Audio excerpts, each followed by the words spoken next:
Assalamualaikum warahmatullahi wabarakatuh. Perkenalkan, nama saya Fadah Satimur dari Prodi Teknik Elektro Universitas Jambi dengan NIM M1A120006.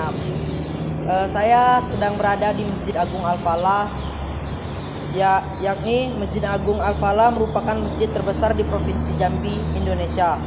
Masjid ini juga dikenal sebagai Masjid 1000 Tiang.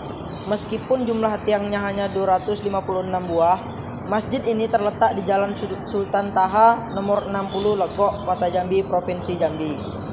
Masjid ini dibangun pada tahun 1971 dan selesai pada tahun 1980. Bangunan masjid ini memang hanya seperti sebuah pendopo terbuka dengan banyak tiang penyangga dan satu kubah besar di atasnya. 57 bentuk bangunan dengan konsep keterbukaan tanpa sekat seperti ini menghasilkan konsep ramah.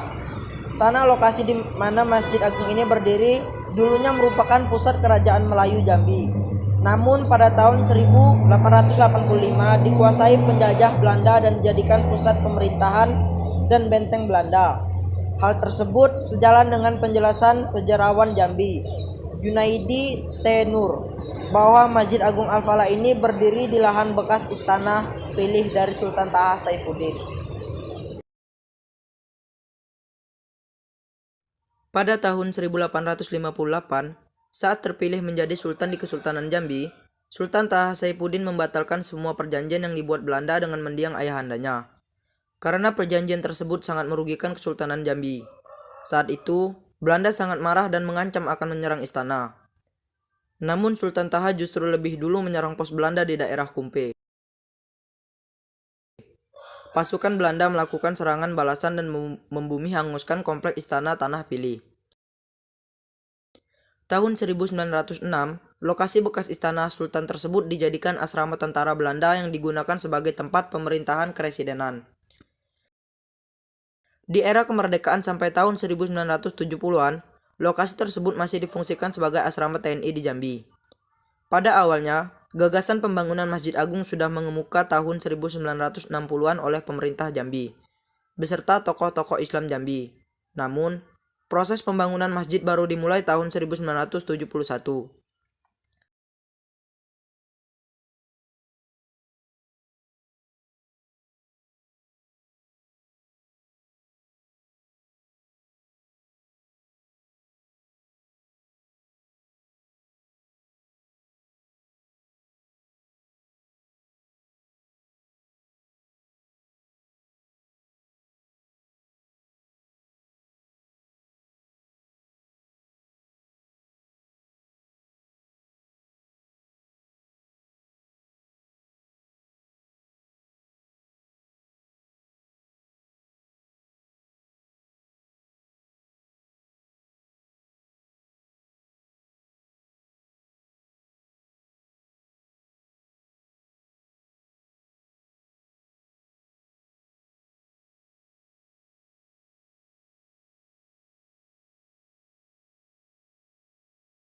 Para alim ulama dan tokoh-tokoh Jambi diantaranya M.O. Bafaddal, Haji Hanafi, Nurdin Hamzah, dan gubernur saat itu yaitu Tambunan atau Nur Admida Prata, sepakat untuk membangun Masjid Agung di lokasi tersebut dan merelokasi asrama TNI.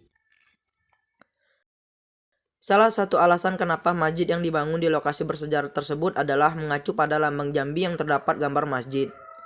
Masjid Agung Al-Falah Kota Jambi diresmikan penggunaannya oleh Presiden Soeharto pada tahun 29 September 1980. Masjid kebanggaan warga Jambi ini berdiri di atas lahan seluas lebih dari 26.890 meter kubik atau lebih dari 2,7 hektar. Sedangkan luas bangunan masjid adalah 6.400 meter kubik dengan ukuran 80 meter x 80 meter dan mampu menampung 10.000 jamaah sekaligus. Sedari awal bangunan Masjid Agung hingga sekarang tetap dipertahankan sesuai bentuk awalnya. Kalaupun ada renovasi hanya penambahan ukiran pada mihrab imam, tanpa merombak bentuk awal masjid, dan mengganti pembungkus tiang di tahun 2008. Masjid Agung Al-Falah Kota Jambi dibangun lengkap dengan kubah besar dan menara yang menjulang. Keseluruhan bangunan masjid menggunakan material beton bertulang. Bila dipandang sepintas, lalu jajaran tiang-tiang masjid berwarna putih yang ramping di masjid ini memiliki kemiripan dengan tiang-tiang Masjid Agung Kota Roma, Italia, yang dibangun jauh lebih belakangan dibanding dengan Masjid Al-Falah di Jambi ini. Ide perencanaan program pembangunan Masjid Provinsi Jambi ini telah dimulai pada tahun 1960-an oleh pemerintah dan dari beberapa pemikiran tokoh-tokoh agama, tokoh adat, tokoh masyarakat Jambi yang bertujuan untuk meningkatkan syiar-syiar Islam. Di samping akibat peningkatan jumlah penduduk juga untuk mempermudah umat dalam menjalankan ibadah. Dari pendapat yang timbul untuk mencari berbagai solusi terbaik termasuk lokasi, pendanaan, dan sebagainya. Maka pada tahun 1971, program pembangunan masjid provinsi ini baru dapat dimulai. Pembangunan masjid ini diprakrasai oleh Dr. Handus Haji Abdurrahman Suyuti, Sekretaris Daerah Provinsi Jambi ketika itu, dan dengan dukungan oleh sejumlah tokoh ulama, pejabat pemerintah, dan tokoh masyarakat Jambi sepakat akan mendirikan sebuah masjid provinsi yang nantinya akan menjadi simbol kemasyuran masyarakat Jambi. Para tokoh tersebut antara lain 1. Profesor Syekh Haji Muhammad Obafaddal, 2. Profesor Dr. Handus Haji Satip Kuzuwain, 3. Profesor Dr. Haji Sulaiman Abdullah, 4. Tuan Guru Haji Abdul Qadir Ibrahim, 5. Tuan Guru Haji Saman Muhi, 6. Tuan Guru Haji Nurdin Abdul Ghani, 7. Tuan Guru Haji Daud atau Al-Hafiz, 8. Tuan Guru Haji M. Jadawi, 9. Tuan Guru Haji M. Yusuf Dahali, 10. Tuan Guru Haji M. Zuhdito, 11. Tuan Guru Haji Said Makwi, 12. Dr. Handus Haji Hasib Kalimuddin Syam, 13. Tuan Guru Haji Madjib Ghaffar, 14. Haji Abdurrahman Sayuti, 15. Tuan Guru Haji Abdul Qadir Arifin, 16, dan lain-lain. Usulan pembangunan masjid ini disampaikan kepada Gubernur KDH tingkat 1 Provinsi Jambi RM Nur Adminitraba, sekaligus dimohon kepada beliau dapat meminta kembali tanah yang bersejarah, yaitu tanah Pilih Kesultanan Jambi yang pada tahun 1885 dikuasai oleh Belanda agar dijadikan lokasi pembangunan masjid provinsi. Tanah tersebut pernah dijadikan pusat pemerintahan Belanda atau benteng Belanda. Setelah kemerdekaan Republik Indonesia dari penjajahan Belanda, lokasi benteng tersebut dikuasai oleh pihak Korem 042 atau GAPU. Selanjutnya, Gubernur melalui sekretaris daerah menghubungi Panglima Kodam II Sriwijaya di Palembang untuk meminta kembali tanah tersebut sebagai lokasi pembangunan masjid. Usaha ini membuahkan hasil dengan disepakati dan dikembalikan tanah tersebut kepada pemerintah daerah Provinsi Jambi yang dahulunya juga milik pemerintah Kerajaan Melayu Jambi.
Jajaran ratusan tiang di Masjid Al-Falah ini terbagi dua bentuk. Bentuk pertama merupakan tiang-tiang lansing berwarna putih dengan tiang sulur ke atas menyanggah sekeliling atap masjid sebelah luar. Dan bentuk tiang kedua berupa tiang-tiang silinder berbalut tembaga menompang struktur kubah di area tengah bangunan masjid. Penggunaan material tembaga untuk menutup tiang-tiang silinder ini memberikan kesan antik namun megah pada interior Masjid Al-Falah. Dirancang sebagai bangunan terbuka dan pintu terbuka dirancang sebagai bangunan terbuka tanpa pintu dan jendela. Benar-benar sejalan dengan nama masjid ini. Al-Falah dalam bahasa Arab bila diindonesiakan menjadi kemenangan. Menang bermakna memiliki kebebasan tanpa keungkungan. Mungkin filosofi ini juga yang menjadi dasar di bangunan masjid ini dengan konsep terbuka, agar muslim manapun bebas masuk dan melaksanakan ibadah di masjid ini. Sementara bagian dalam kubah dihias dengan ornamen garis-garis simetris mirip dengan garis-garis lintang dan garis bujur bola bumi. Ring besar di bawah kubah dihias dengan lukisan kaligrafi Al-Quran berwarna emas. Sebuah lampu gantung berukuran sangat besar berbahan tembaga memperindah tampilan ruang di bawah kubah. Sekian dari saya. Wassalamualaikum warahmatullahi wabarakatuh.